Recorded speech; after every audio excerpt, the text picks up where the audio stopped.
Assalamualaikum warahmatullahi wabarakatuh. Waalaikumsalam warahmatullahi wabarakatuh. Selamat siang semua, kami dari tim Codecraft. Di sini kami akan mempresentasikan dan mendemokan website Codecraft kami, yaitu platform yang kami kembangkan untuk memberikan solusi digital yang modern dan efisien. Langsung saja ke presentasi.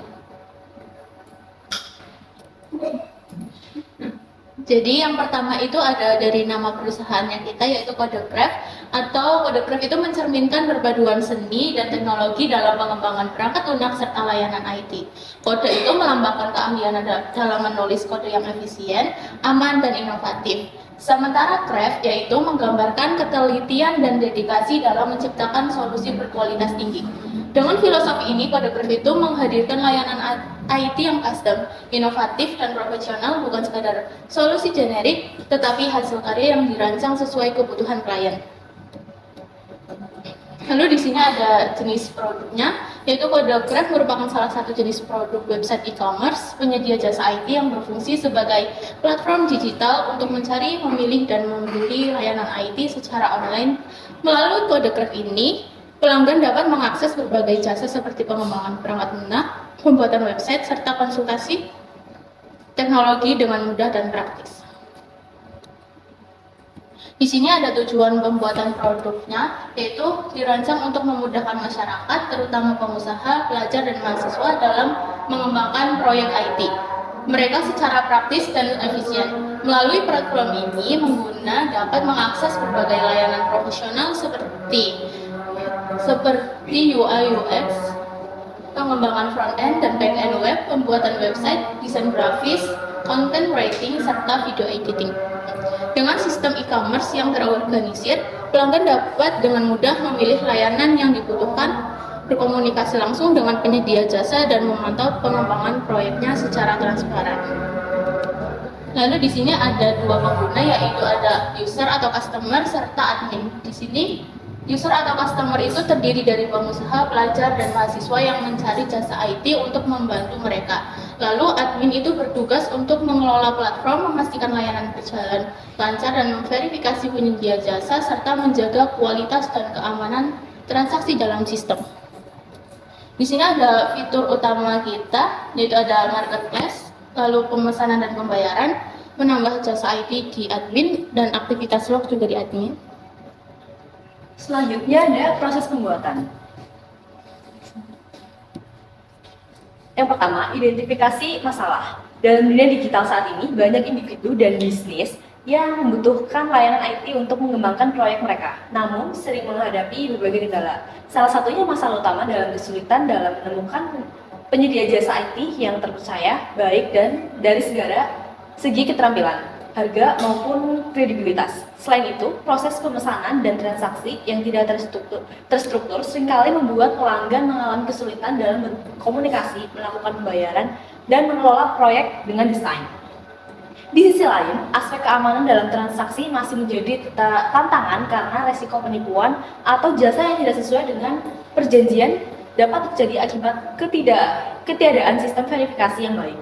Selain itu, tidak adanya platform terpusat untuk layanan IT membuat pelanggan kesulitan dalam membandingkan harga dan kualitas layanan karena banyak penyedia jasa yang tersebar di berbagai tempat tanpa sistem yang terorganisir. Yang kedua ada tujuan perancangan.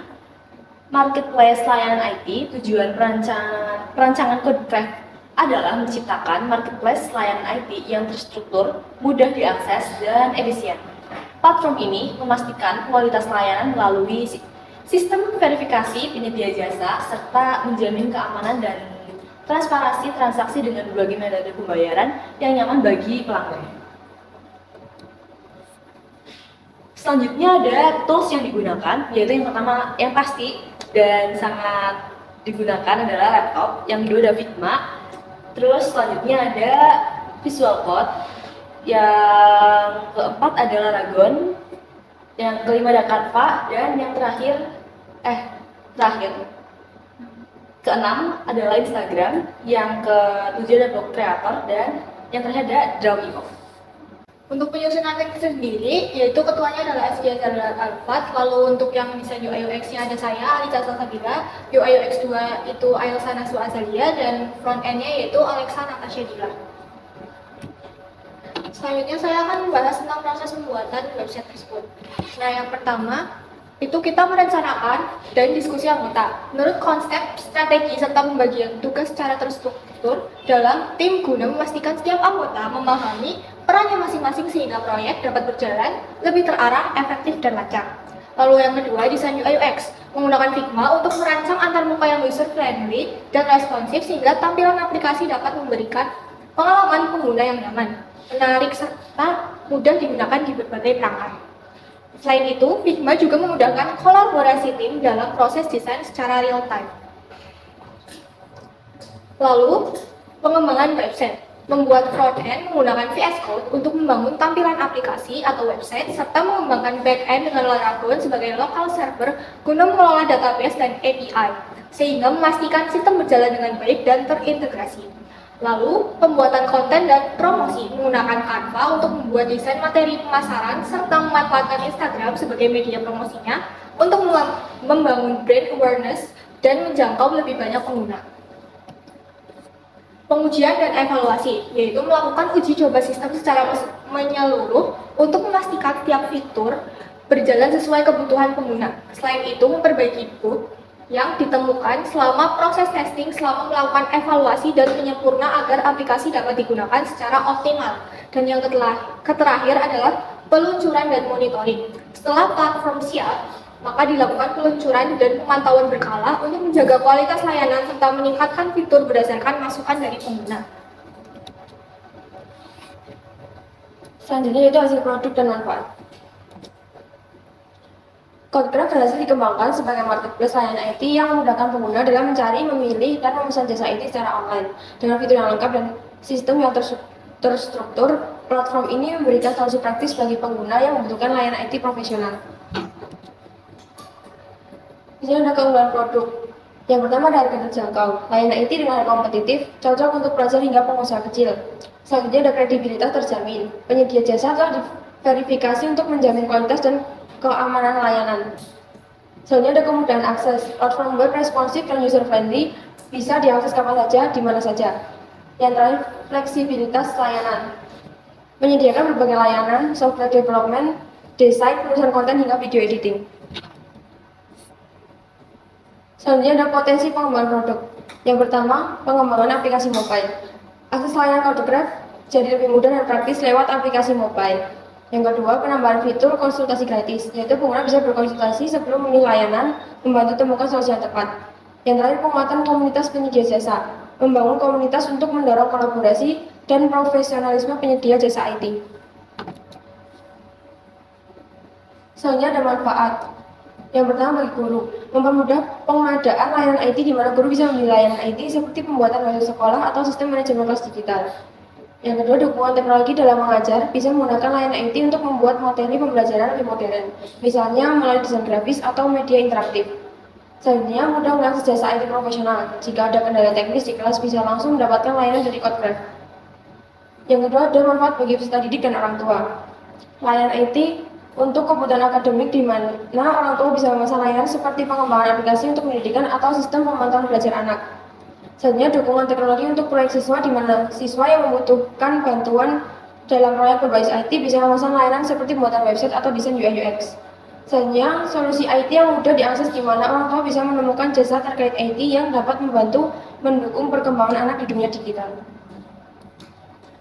Manfaat yang terakhir yaitu bagi sekolah. Yang pertama ada efisiensi pengelolaan IT sekolah, di mana sekolah dapat memanfaatkan layanan untuk pengadaan sistem informasi akademik, manajemen data siswa, dan administrasi digital lainnya. Selanjutnya ada peningkatan citra sekolah melalui layanan pembuatan website profesional yang menampilkan profil sekolah, prestasi, dan informasi penting secara menarik dan interaktif. Yang tiga, ada akses ke teknologi terkini. Sekolah dapat terus mengikuti perkembangan teknologi dengan layanan IT yang mendukung transformasi digital di lingkungan pendidikan. Yang terakhir, dukungan teknis terpadu mempermudah sekolah dalam menyelesaikan masalah teknis atau pengembangan sistem tanpa harus memiliki tim internal yang besar. Selanjutnya kita akan lanjut ke demo website, tapi sebelumnya ini karena websitenya belum terlalu jadi kita akan menggunakan Figma saja.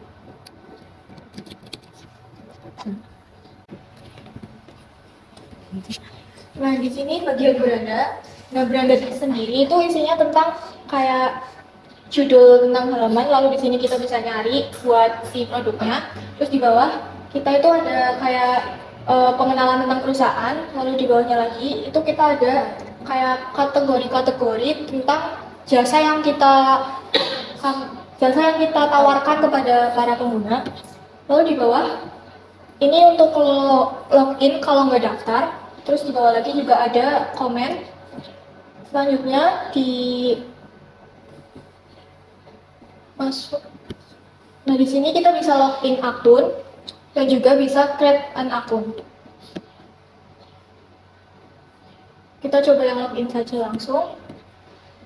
Kita login, lalu di sini langsung tertampilkan profilnya, dan di sini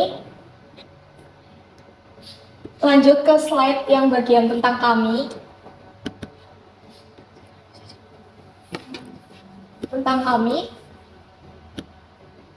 Nah, di bagian ini menceritakan tentang perusahaan kami, yaitu siapa kami, visi misi kami, layanan kami, dan juga apa yang kita perjuangkan, dan FAQ, yaitu Frequently Asked Question, yang biasa ditanyakan oleh para pengguna. Selanjutnya di bagian layanan terdapat beberapa produk-produk jasa yang sudah kami masukkan ke sini. Bisa dicoba pada produk pertama. Sini langsung tertampilkan detail dari jasa tersebut. Lalu di sini kita bisa mengajukan pesanan yang basic, standar, dan juga yang premium. Lalu di bawahnya juga ada rekomendasi lainnya. Terus di sini kita ajukan pemesanan. Nah, setelah diajukan pemesanan, langsung ke detail pemesanan. Di detail pemesanan ada seperti tadi, seperti di detail produk. Lalu ada akun kita dan akun si penyedia jasa. Lalu di sini ada metode pembayaran yang bisa kita pilih untuk membuat pemesanan tersebut. Bisa dipilih sesuai yang kalian punya, lalu bisa buat pesanan. Nah, pesanan langsung otomatis akan diproses, terus ntar kita dari perusahaan akan koordinasi langsung ke penyedia jasa supaya penyedia jasa tuh bisa menentukan tenggat waktu dalam pengerjaan proyek tersebut. Lalu kita juga, si perusahaan akan mencantumkan kontak kita kepada pengguna agar pengguna itu bisa mengkontak kita untuk menyalurkan ke penyedia jasa itu requestnya apa aja. Jadi sesuai dengan request pengguna biar penyedia jasanya itu kayak nggak terlalu kebingungan gitu. Terus untuk penyelesaiannya itu tergantung sama penyedia jasa dan customer. Jadi misal kalau customer pengennya 2 hari tapi penyedia jasanya bisanya 3 hari, kemungkinan kita akan cari titik temunya dahulu baru kita cantumkan di sini. Terus yang terakhir ada page riwayat. Nah, untuk page riwayat sendiri itu ada status menunggu, selesai, dan berlangsung. Nah, kalau menunggu itu berarti dalam proses yang saya tadi jelaskan, yaitu antara proses kontak dari penyedia jasa, perusahaan, dan pengguna. Nah, kalau selesai itu berarti emang proyeknya udah selesai dan udah terkirimkan ke pengguna. Dan kalau berlangsung berarti lagi proses si penyedia jasanya untuk menyelesaikan tugas dari si pengguna. Di bagian profil sendiri kita bisa edit ke beranda dulu.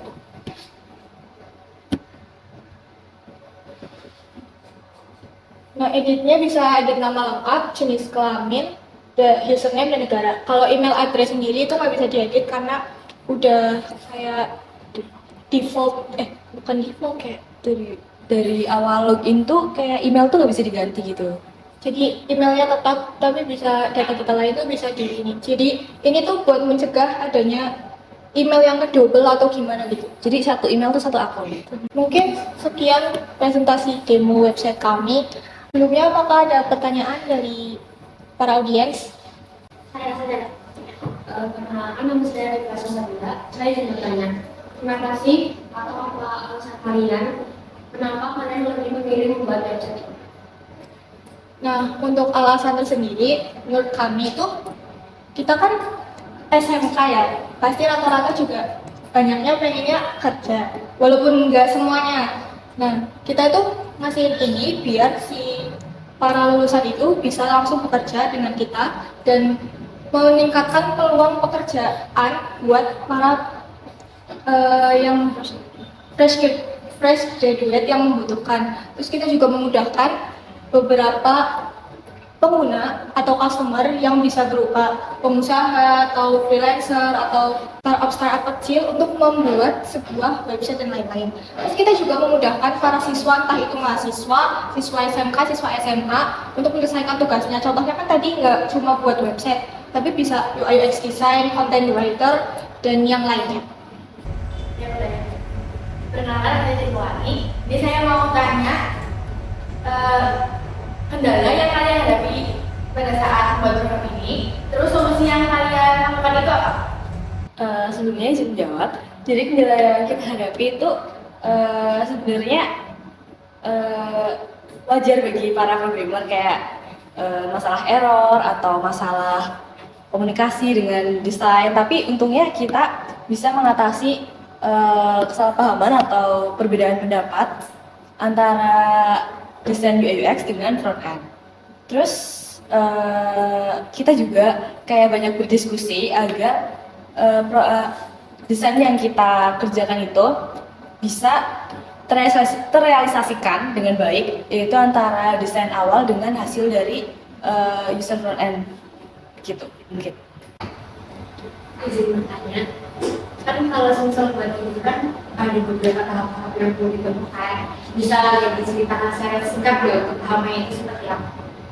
Jadi yang pertama-tama itu kita diskusi dulu awal-awalnya buat tadi kan apa ya, buat websitenya itu mau apa. Tadi kan ada banyak pilihan, terus akhirnya kita buat ini, lalu kita buat wireframe-nya dulu yang secara kasar, terus kita coba-coba cari referensi gitu, terus kita coba-coba buat desain gitu, terus langsung ke flowchart itu, langsung kita coba-coba ke front end coding, terus di coding gitu. Terus ya kita langsung buat yang saja kayak ERD gitu-gitu segala, terus database-nya. Mungkin sekian dari kami. Apabila ada kurang dan kesalahan, kami ucapkan mohon maaf dan terima kasih. Wassalamualaikum warahmatullahi wabarakatuh.